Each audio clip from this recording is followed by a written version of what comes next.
পূর্বে পৃথিবীর দক্ষিণ দিক থেকে এক মৃদু আরামপ্রদ বায়ু প্রবাহিত হবে। এই বায়ু প্রবাহের ফলে কাফের মুশরিকরা শান্তি পেলেও সকল ঈমানদারদের বুকে এবং বগলে মারাত্মক ব্যথা সৃষ্টি হবে। আল্লাহ রাসূল বলেন, যার ঈমান যত বেশি, যার ঈমান যত মজবুত, সে তত বেশি যন্ত্রণা পাবে। মানুষজন টিটকারি করবে, বিশেষ করে যারা কাফির মুশরিক, তারা বলবে, দেখো ঈমানের কারণেই যন্ত্রণা পাচ্ছ। আল্লাহ রাসূল বলেন, যার ঈমান যত বেশি, তার যন্ত্রণা তত তীব্র হবে এবং তীব্র যন্ত্রণায় সকল ঈমানদার মৃত্যু মুখে পতিত হবে। এই দৃশ্য দেখে কাফির মুশরিকরা হাসতে থাকবে, অথচ আল্লাহ তাআলা কিয়ামতের আযাব থেকে ঈমানদারদের রক্ষা করতে চাইবেন বলেই এই মৃদু বাতাসের সাথে পৃথিবী থেকে তাদেরকে উঠিয়ে নেবেন। আল্লাহ রাসূল বলেন, এরপরে পৃথিবীর বুকে এক আশ্চর্য ঘটনা শুরু হয়ে যাবে। জীব জন্তু যারা কথা বলতে পারে না, এমনকি পাথরের টুকরো, জুতার ফিতা, আসবাবপত্র, এসব জিনিস মানুষের সাথে কথা বলবে। আশ্চর্যের ব্যাপার হলো, তখন কোনো প্রতিবেশী যদি অন্য প্রতিবেশীর ঘর থেকে কিছু চায় এবং সে প্রতিবেশী যদি তা দিতে অস্বীকৃতি জানায়, অথবা যদি বলে যে আমাদের ঘরে তা নেই, তাহলে ঘর থেকে আসবাবপত্র বলে দিবে, না না, উনি মিথ্যে বলছেন, আমাদের ঘরে এটা আছে। আল্লাহ রাসূল বলেন, গোপনীয়তা বলতে কিছুই থাকবে না। এরপর রাসূল সাল্লাল্লাহু আলাইহি ওয়াসাল্লাম বলেন, দক্ষিণের মৃদু বায়ু যখন পৃথিবী থেকে সকল ঈমানদারদের উঠিয়ে নিয়ে যাবে, এরপর পৃথিবীতে এক ভয়ঙ্কর নিষ্ঠুর হাবশীদের রাজত্ব কায়েম হবে। তারা খানায়ে কাবা ভেঙে ফেলবে এবং হজ বন্ধ করে দেবে। তখন মানুষের অন্তর এবং কোরআনের কাগজ থেকে কোরআন শরীফ উঠিয়ে নেওয়া হবে। যদি কোনো মানুষের হৃদয়ে কোনো কোরআনের আয়াত মুখস্থ থাকে, তা সে ভুলে যাবে। এমনকি কোরআন শরীফ খুলে দেখতে পাবে সেখানে শুধু খালি পাতা। এর কারণ, দক্ষিণের মৃদু বাতাস সকল ঈমানদারদের উঠিয়ে নিয়েছে। এ পৃথিবীতে আর কোনো ঈমানদার নেই। যদি কেউ কোরআন মুখস্থ রেখেও থাকে, সে ঈমান না এনেই রেখেছিল। ঈমান এবং কোরআন উঠিয়ে নেওয়ার পর আল্লাহর স্মরণ ও আখিরাতের কথা আর কারো মনে কোনো দিন উদয় হবে না। যাদের হাতে দেশের শাসন ক্ষমতা থাকবে, তারা জনসাধারণের উপর ভীষণ অবিচার, অত্যাচার চালাতে থাকবে। মানুষ কথায় কথায় বিবাদে জড়িত হবে। পথে ঘাটে, উন্মুক্ত মাঠে, যেখানে সেখানে জেনা ব্যভিচার চলতে থাকবে। লজ্জা শরম বলতে কিছুই থাকবে না মানুষের। আইন কানুন বলতে কোনো কিছুর অস্তিত্ব থাকবে না।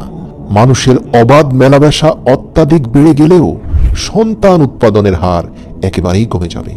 রাসূল সাল্লাল্লাহু আলাইহি সাল্লাম বলেছেন, ওই সময় পর্যন্ত কিয়ামত হবে না যে পর্যন্ত পৃথিবীর বুকে আল্লাহর শব্দ উচ্চারণ করার মতো কেউই জীবিত থাকবে না। আপনি জেনে অবাক হবেন, শয়তানও তখন আফসোস করে বলবে, আহ, মানুষ কেন তাদের পূর্বপুরুষের ধর্ম মূর্তি পূজা ত্যাগ করলো?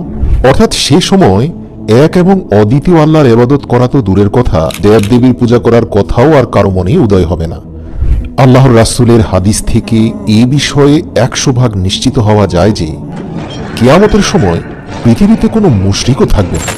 মানে যারা আল্লাহকে মানে তার সাথে আবার মূর্তির পূজা করে অথবা কোনো নবীকে খোদা মানে, এরকম কোনো মুশরিক পৃথিবীতে থাকবে না। কিয়ামতের সময় যারা থাকবে তারা সবাই নাস্তিক হয়ে যাবে, অর্থাৎ তারা কোনো সৃষ্টিকর্তায় বিশ্বাসী নয়। দুনিয়ার অন্যান্য অংশের তুলনায় কিয়ামতের পূর্বে সিরিয়াতে কিছুটা শান্তি বজায় থাকবে। সেজন্য শান্তিপ্রিয় লোকজন সবাই সিরিয়ায় চলে যাবে। এখন যেমন ইউরোপ, আমেরিকা অনেক মানুষের জন্য পৃথিবীতে স্বপ্নের দেশ, তখন পুরো বিশ্ববাসীর জন্য সিরিয়া হবে স্বপ্নের দেশ। সবাই সিরিয়াতে গিয়ে একটু স্বস্তির নিঃশ্বাস ফেলতে চাইবে। এরই মধ্যে একদিন হঠাৎ জিলহজ মাসের 10 তারিখ দিবাগত রাতটি এত দীর্ঘ হবে যে শিশুরা নিদ্রা থেকে উঠে ছটপট করতে থাকবে। গরু মহিষ, গৃহপালিত পশু মাঠে যাওয়ার জন্য অস্থির হয়ে চিৎকার শুরু করবে। মানুষ ভীত ও চিন্তিত হয়ে চিৎকার ও কোলাহল শুরু করে দিবে। অবশেষে 3 অথবা 4 দিবারাত্রি সমান সময় অতিবাহিত হওয়ার পর পশ্চিম দিক হতে সূর্য উদয় হবে। এ বিষয়ে আল্লাহ তাআলা পবিত্র কোরআনে সূরা নামলে বলেছেন, যখন কিয়ামতের ওয়াদা পূর্ণ করার সময় নিকটবর্তী হবে, আমি তখন দাব্বাতুল আরদ প্রকাশ করব।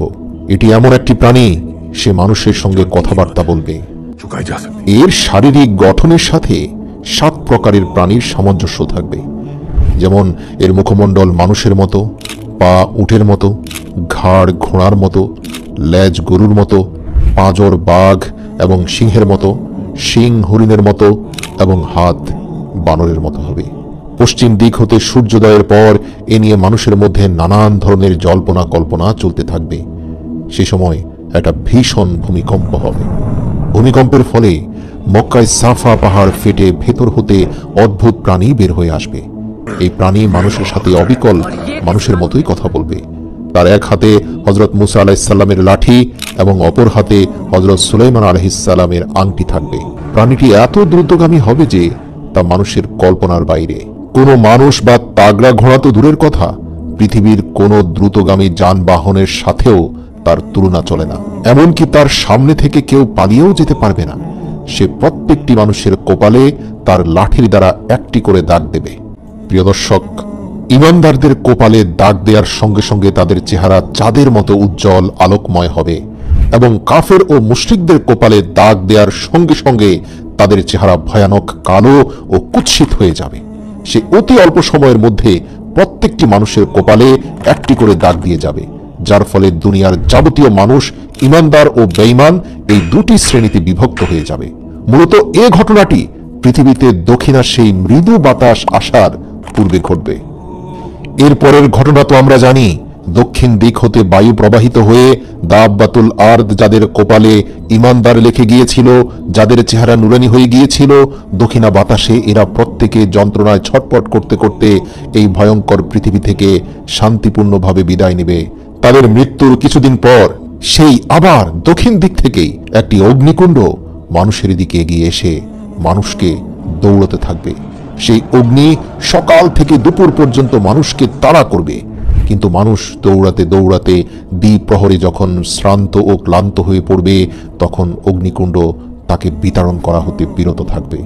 একটু রেস্ট দেওয়ার পরে আবারই সেই অগ্নি তাদেরকে আবার তাড়াতে আরম্ভ করবে। সন্ধ্যার সময় তা আবার ক্ষান্ত হবে। এভাবেই ছুটতে ছুটতে সব মানুষ যখন সিরিয়ায় এসে জমা হবে, তখন উক্ত অগ্নিকুণ্ড অদৃশ্য হয়ে যাবে। তখন কিছু লোক আপন আপন দেশে ফিরে যাবে এবং কিছু লোক সিরিয়ায় থেকে যাবে। প্রিয় দর্শক, আমি পূর্বেই বলেছি, কিয়ামতের পূর্বে সিরিয়া হবে পৃথিবীতে নিঃশ্বাস ফেলার, শান্তিতে থাকার একমাত্র জায়গা, যা বর্তমান সময়ের প্রেক্ষাপটে আপনি হয়তো কল্পনাও করতে পারবেন না। অগ্নিকুণ্ডের ভয়ানক তাড়নাটাই হচ্ছে কিয়ামতের আলামত সমূহের মধ্যে সর্বশেষ আলামত। এরপরে একদিন 10ই মুহররম শুক্রবার হযরত ইসরাফিল আলাইহিস সালাম তার সিংহায় ফুঁক দেবেন এবং সমস্ত পৃথিবী ধ্বংস হয়ে যাবে। এ সম্পর্কে আল্লাহ তাআলা তার পবিত্র কালাম কোরআনে মাজিদে ঘোষণা করেছেন, যখন সিংহায় ফুঁক দেয়া হবে তখন আসমান ও জমিনে যা কিছু আছে সবই ধ্বংস হয়ে যাবে, কিন্তু আল্লাহ যাকে ইচ্ছে করেন শুধু তাকেই জীবিত রাখবেন।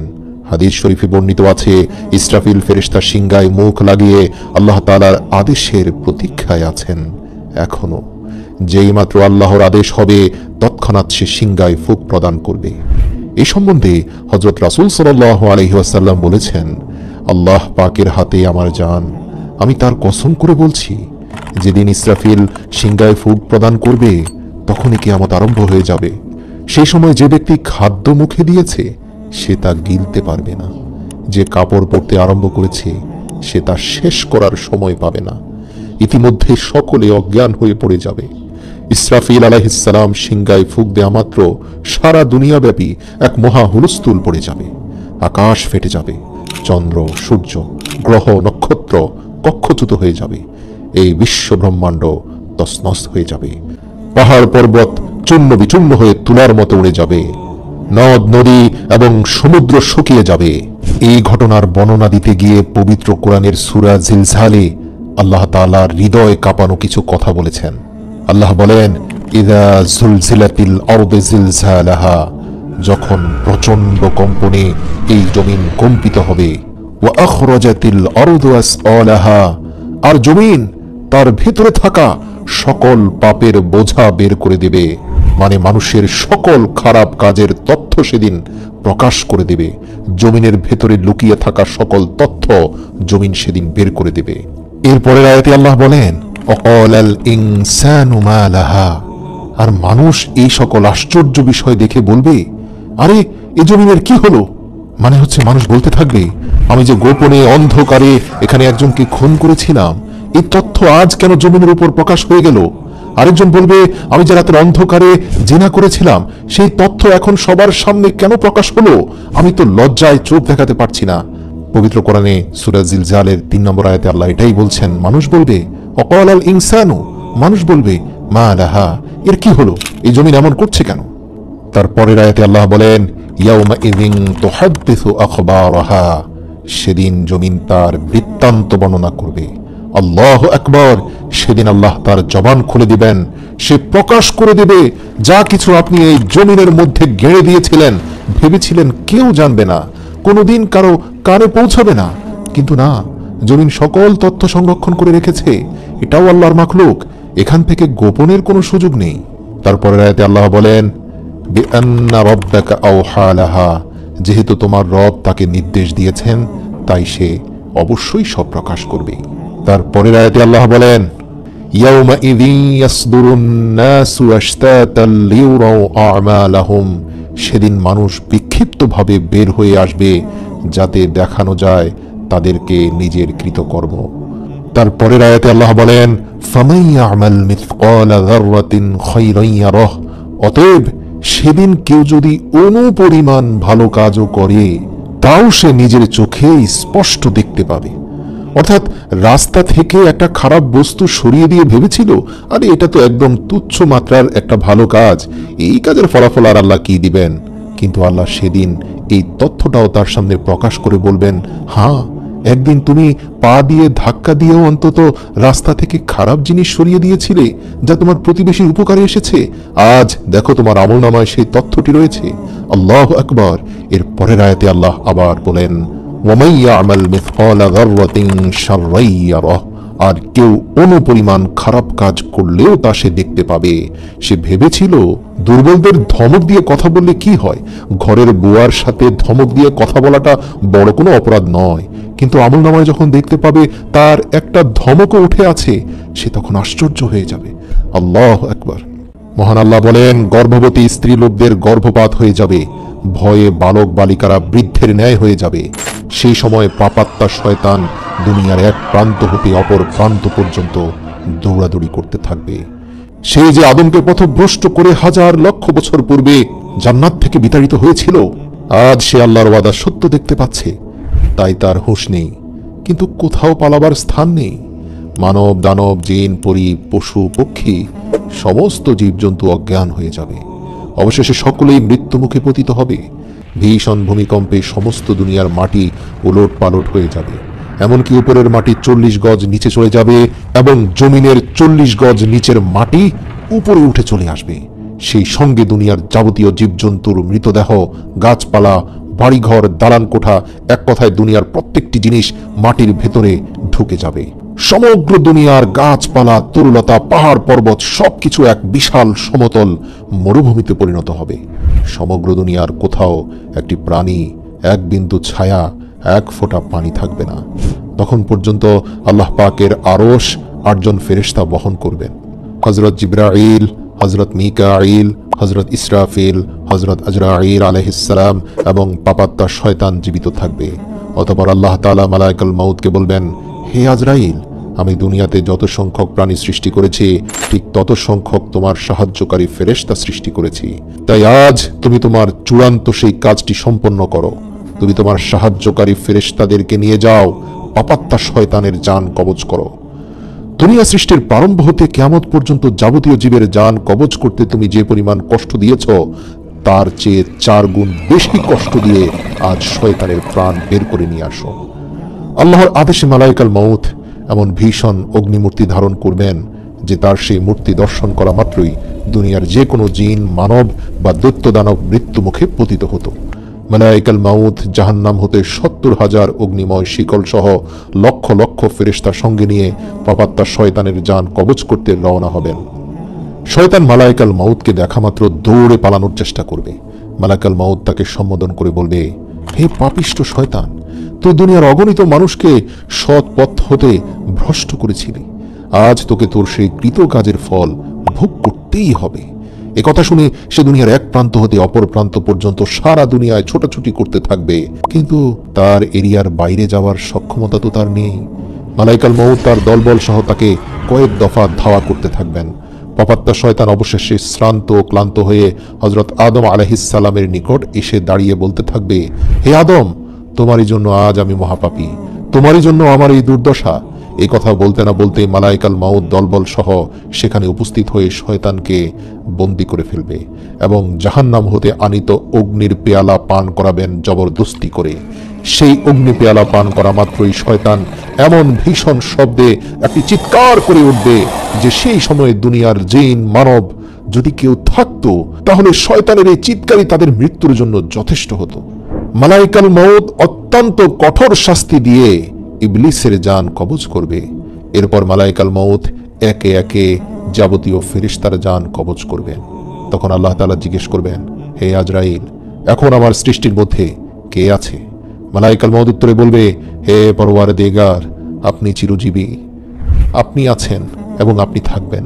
তাছাড়া আপনার একমাত্র গুনাহগার বান্দা এই আমি জীবিত আছি।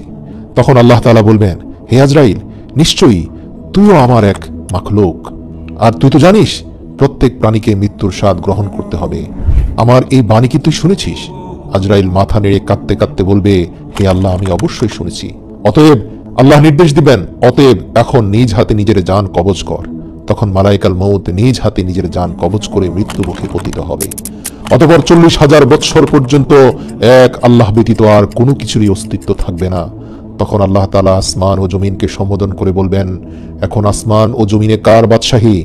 যারা ক্ষমতা ও ধনের গর্বে গর্বিত হয়ে ধরাকে সরা জ্ঞান করত, যারা আমার রাজ্যে বসবাস করে আমার নিয়ামত উপভোগ করে আমার বিরুদ্ধচারণ করত, তারা আজ কোথায়?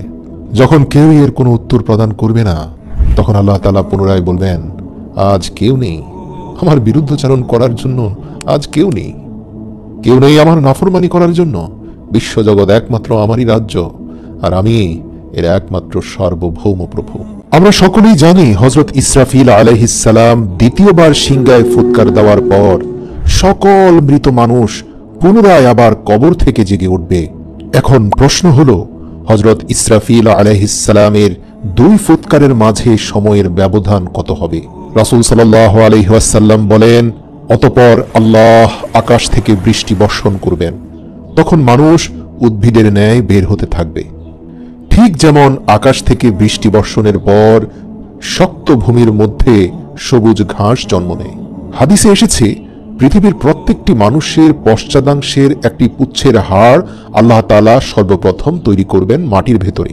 ওই একটি হাড় ছাড়া সমস্ত শরীরের অস্তিত্ব কিন্তু তখনও ফিরে আসবে না, আর তা থেকেই আবার কিয়ামতের দিন মানুষকে সৃষ্টি করা হবে। বুখারী 4935 নম্বর হাদিস। মৃত্যুর পর পুনরুত্থানে বিশ্বাস রাখা ঈমানের অন্যতম মৌলিক বিষয়। মৃত্যু যেমন সত্য, মৃত্যুর পর পুনরুত্থানও ঠিক এমনই সত্য। মহান আল্লাহ তার স্বীয় কুদরত ব্যবহার করে ছিন্ন ভিন্ন মৃত সব শরীর একত্র করবেন। পৃথিবীতে যদি কাউকে বাঘে খেয়ে ফেলে, অথবা সে যদি পানিতে ডুবে মরে যায়, অথবা আগুনে পুড়ে মরে গেলেও দেখা যাবে কিয়ামতের দিন সে একদম সুস্থ সবল হয়ে ফিরে আসবে। এই সব কিছুর পুনরুত্থান ঘটাবেন মহান আল্লাহ। এই বিষয়ে পবিত্র কোরআনে কাফির মুশরিকদের একটি প্রশ্নের উত্তর আল্লাহ দিয়েছেন। সেখানে কাফির মুশরিকরা বলে, আমরা মরে যাওয়ার পর আমাদের হাড়গুলো যখন পচে গলে যাবে, তখনও কি আমাদের পুনরুত্থিত করা হবে? এ তো অসম্ভব বিষয়। আল্লাহ তাআলা বলেন, হে রাসূল, আপনি বলে দিন, হ্যাঁ, তিনি তোমাদের পুনরায় প্রাণ সঞ্চার করবেন, তোমাদের দেহের আকৃতি দান করবেন, যিনি প্রথম তোমাদের সৃষ্টি করেছেন। একবার ভেবে দেখো, তার জন্য কি এটা একান্তই সহজ নয়, যিনি তোমাদের অস্তিত্বহীন থেকে অস্তিত্ব দান করেছেন? সুবহানাল্লাহ। প্রিয় দর্শক, এখানে আল্লাহ রাব্বুল আলামিনের যুক্তি অকাট্য সত্য যে আল্লাহ অস্তিত্বহীনতা থেকে আমাদের অস্তিত্ব দিয়েছেন, তিনি কি মৃত হয়ে আমাদের হাড়গোড় মাটিতে মিশে যাওয়ার পর সেখান থেকে পুনরায় উত্থিত করতে পারবেন না? এটা কি আরো সহজ নয়? আল্লাহু আকবার। সূরা জুমারের 68 নম্বর আয়াতে আল্লাহ তাআলা বলেন, সিংহায় ফুৎকার দেওয়া হবে, ফলে যাদেরকে আল্লাহ ইচ্ছা করেন তারা ব্যতীত আকাশমণ্ডলী ও পৃথিবীর সকলে আশ্চর্য হয়ে পড়বে। অতঃপর আবার সিংহায় ফুৎকার দেওয়া হবে, তৎক্ষণাৎ তারা কবর থেকে সোজা হয়ে দাঁড়িয়ে যাবে। এরশাদ হয়েছে, কাফেররা ধারণা করে যে তারা কখনোই পুনরুত্থিত হবে না। বলো, নিশ্চয়ই হবে, আমার প্রতিপালকের শপথ, তোমরা অবশ্যই পুনরুত্থিত হবে। অতঃপর তোমরা যা যা করেছো এই দুনিয়াতে সে সব কিছু সেখানে তোমরা দেখতে পাবে। এটা আল্লাহর পক্ষে সহজ। সূরা তাগাবুন আয়াত নম্বর 7। সূরা বনী ইসরাইলের 49 থেকে 51 নম্বর আয়াতে আল্লাহ বলেন, তারা বলে, আমরা অস্থিতে পরিণত ও চূর্ণ বিচূর্ণ হলেও কি নতুন রূপে উত্থিত হব? হে রাসূল, বলে দাও, তোমরা হয়ে যাও, তোমরা চূর্ণ বিচূর্ণ হও, অথবা পাথর বা লোহা হও, অথবা এমন কিছু যা তোমাদের ধারণায় খুবই কঠিন, অবশ্যই আমি তোমাদের পুনরুত্থিত করব। বলে দাও, তিনি তোমাদের পুনরুত্থিত করবেন যিনি তোমাদের প্রথমবার সৃষ্টি করেছেন। অতঃপর তারা তোমার সামনে মাথা নাড়বে এবং বলবে, তা কবে হবে? হে রাসূল, বলো, সম্ভবত তা শীঘ্রই হবে। পুনরুত্থান পর্বে প্রথম যে কবরটি ফেটে যাবে সেটি হলো পৃথিবীর শ্রেষ্ঠ মানব মহানবী সাল্লাল্লাহু আলাইহি ওয়াসাল্লামের কবর। হাদিসে এসেছে, কিয়ামত দিবসে মানুষ অজ্ঞান হয়ে পড়বে এবং সর্বাগ্রে জমিন ফেটে যাবে। অন্য হাদিসে এসেছে, আল্লাহর রাসূল বলেছেন, কিয়ামত দিবসে সকল মানুষ অজ্ঞান হয়ে পড়বে এবং আমি সর্বপ্রথম জ্ঞান ফিরে পাব। সুবহানাল্লাহ। মানুষ ও জিন জাতির জন্য পুনরুত্থান হবে অনেক ভয় ও উৎকণ্ঠা। নবী রাসূলরাও সেদিন ইয়া নাফসি বলতে থাকবে। আল্লাহ বলেন, যখন সিংহায় ফুৎকার দেওয়া হবে তখন তারা কবর হতে ছুটে আসবে তাদের প্রতিপালকের দিকে। তারা বলবে, হায় দুর্ভোগ আমাদের, কে আমাদের নিদ্রাস্থল থেকে উঠালো? দয়াময় আল্লাহ তো এরই প্রতিশ্রুতি দিয়েছিলেন এবং রাসূলরা সত্যই বলেছিলেন। এটা হবে কেবল এক মহানাদ। তখনই তাদের সবাইকে উপস্থিত করা হবে আমার সামনে, ইচ্ছায় হোক বা অনিচ্ছায়। সূরা ইয়াসিন আয়াত 51 থেকে 53। অনেক মানুষ সেদিন বিক্ষিপ্ত পঙ্গপালের ন্যায় উত্থিত হবে, অর্থাৎ তাদের অবস্থা এমন হবে যে উঠে তারা এদিক সেদিক দৌড়াদৌড়ি করে পালাতে চাইবে। মানে এই যে পুনরুত্থান, এটাই তারা বিশ্বাস করত না, কিন্তু যখন পুনরুত্থিত হয়েই গেল, এখন পালানোর জায়গা কোথায়? তাই পঙ্গপালের ন্যায় এদিক সেদিক দৌড়াবে। আল্লাহ বলেন, অপমানে অবনমিত চোখে তারা কবর থেকে বের হবে বিক্ষিপ্ত পঙ্গপালের ন্যায়। তারা এক আহ্বানকারীর দিকে ছুটে আসবে ভীত বিহব্বল হয়ে। কাফেররা বলবে, কঠিন এই দিন, হায় আল্লাহ। সূরা কামার আয়াত নম্বর 7 থেকে 8। গ্রীষ্মকালে অনেক সময় দেখা যায় মাটি ফুঁড়ে পোকামাকড় বের হয়ে ছুটাছুটি করতে থাকে। পুনরুত্থানের সময় মানুষের অবস্থাও অনেকটা এমন হবে।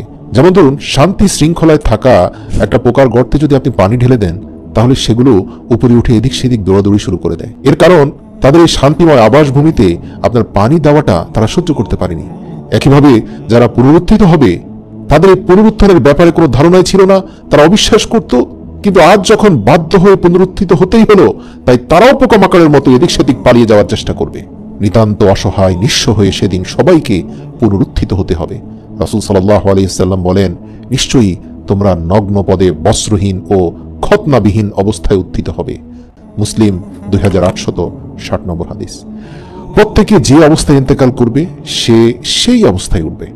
যে শহীদ হয়ে মরেছে সে শহীদ হয়ে উঠবে। যে হজ ব্রত পালন অবস্থায় মারা গেছে সে হাজী হয়ে উঠবে। পুনরুত্থান যেদিন শুরু হবে সেদিন হবে শুক্রবার। হযরত আউস ইবনে সাকাফি রাদিয়াল্লাহু থেকে বর্ণিত, তিনি বলেন, নিশ্চয়ই তোমাদের শ্রেষ্ঠ দিবস হলো শুক্রবার দিন। এদিনেই প্রথম সিংহায় ফুৎকার দেওয়ার ফলে সবাই মারা যাবে এবং এদিনে দ্বিতীয় সিংহায় ফুৎকারের ফলে আবার পুনরুত্থিত হবে। ইসলামের দৃষ্টিতে মানুষের এই দুনিয়ার জীবন হলো একেবারে নিতান্তই ক্ষণস্থায়ী এবং আখিরাতের জীবন হলো চিরস্থায়ী। মৃত্যুর মাধ্যমে দুনিয়ার জীবনের সমাপ্তি ঘটবে এবং আখিরাতের জীবনের সূচনা হবে। সেই জীবন কি ভালো হবে না মন্দ হবে সেটা হাসরের মাঠে চূড়ান্ত করা হবে। যেমন আল্লাহ তাআলা বলেন, প্রত্যেক প্রাণীকে মৃত্যুর স্বাদ গ্রহণ করতে হবে, আর অবশ্যই কিয়ামতের দিন তোমাদেরকে পরিপূর্ণভাবে তার প্রতিদান দেওয়া হবে। সুতরাং যাকে জাহান্নাম থেকে দূরে রাখা হবে এবং জান্নাতে প্রবেশ করানো হবে সেই সর্বশ্রেষ্ঠ সফল ব্যক্তি। হাসরের মাঠের ভয়াবহতা কেমন হবে, সর্বপ্রথম কোন কাজের হিসাব গ্রহণ করা হবে, কি কি জিজ্ঞেস করা হবে তা আমাদের জানা জরুরি। মানব জীবনের অনিবার্য অংশ হলো হাসরের মাঠে চূড়ান্ত হিসাব নিকাশের জন্য উপস্থিত হওয়া।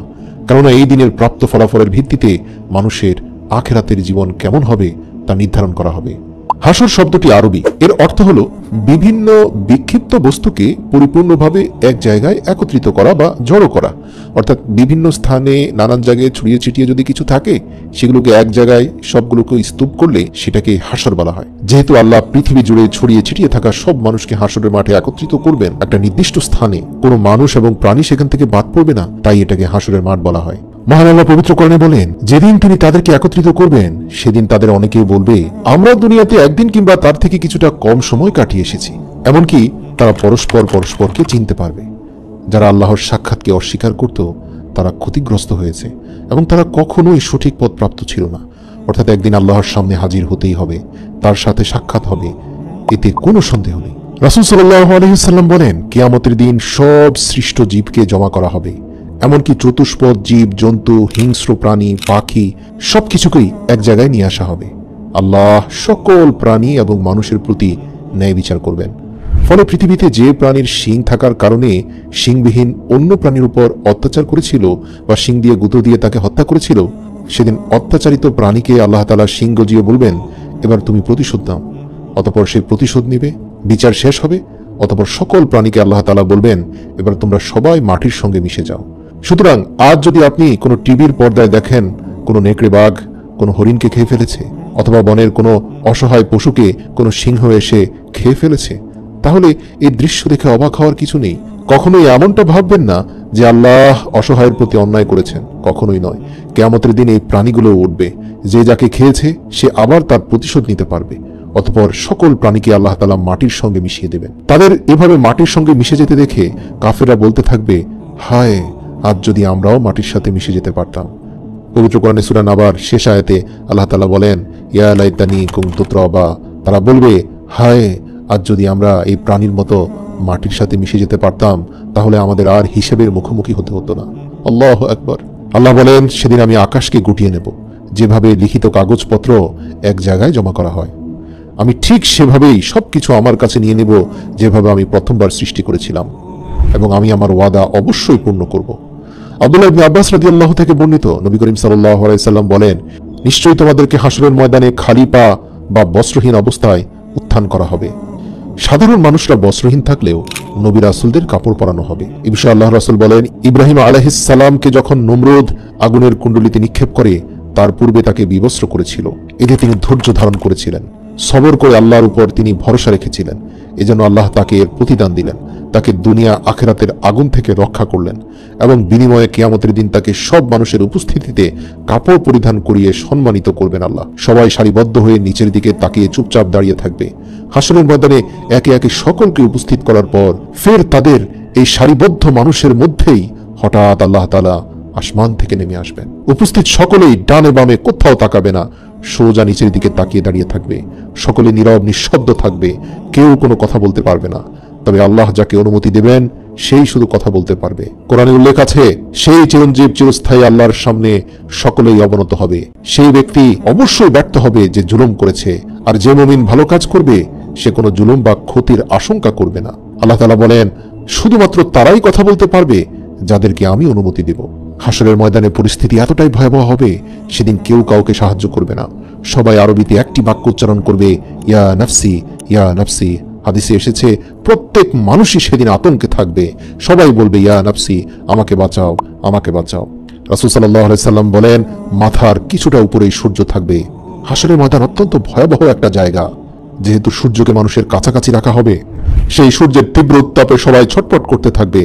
কেউ কেউ ঘামের নদীতে হাবুডুবু খেতে থাকবে। আবার সূর্য মাথার উপর থাকার পরেও কারো কোনো ক্ষতি হবে না, হাসি খুশি থাকবে। এই সবই হবে তার আমলের বহিঃপ্রকাশ। সুবহানাল্লাহ। কিছু মানুষ চিৎকার করে এদিক সেদিক বলবে, দেখো আমার আমলনামা। হ্যাঁ, আমি জানতাম আমাকে এমনই ভাবে আল্লাহর সম্মুখীন হতে হবে। সে চিৎকার করে মানুষকে নিজের আমলনামা দেখাতে থাকবে। যার আমলনামাটি ডান হাতে আছে সে বারবার মানুষের দৃষ্টি আকর্ষণ করার চেষ্টা করে বলবে, আরে দেখো, কোথায় আছো তুমি? এই অমুক, দেখো দেখো দেখো আমার আমলনামা ডান হাতে। আমি জানতাম সে অনেকটা এভাবে চিৎকার চেঁচামেচি করে আনন্দ উচ্ছ্বাস করতে থাকবে। আবার তাদের মধ্যে কিছু লোক শুধু পালাতে থাকবে, পরিচিত কারো সামনে পড়লে নিজেকে লুকিয়ে রাখার চেষ্টা করবে, কেননা তার আমলনামা বাম হাতে। আর এই আমলের মধ্যে এমন সব তথ্য আছে যা প্রকাশ্যে সবার সামনে দেখা যাবে। আর সেই সকল গুনাহ সে দুনিয়ার বুকে গোপনে করেছে, অথচ সে প্রকাশ্যে ছিল একজন ভালো মানুষ, একজন শ্রেষ্ঠ মানুষ।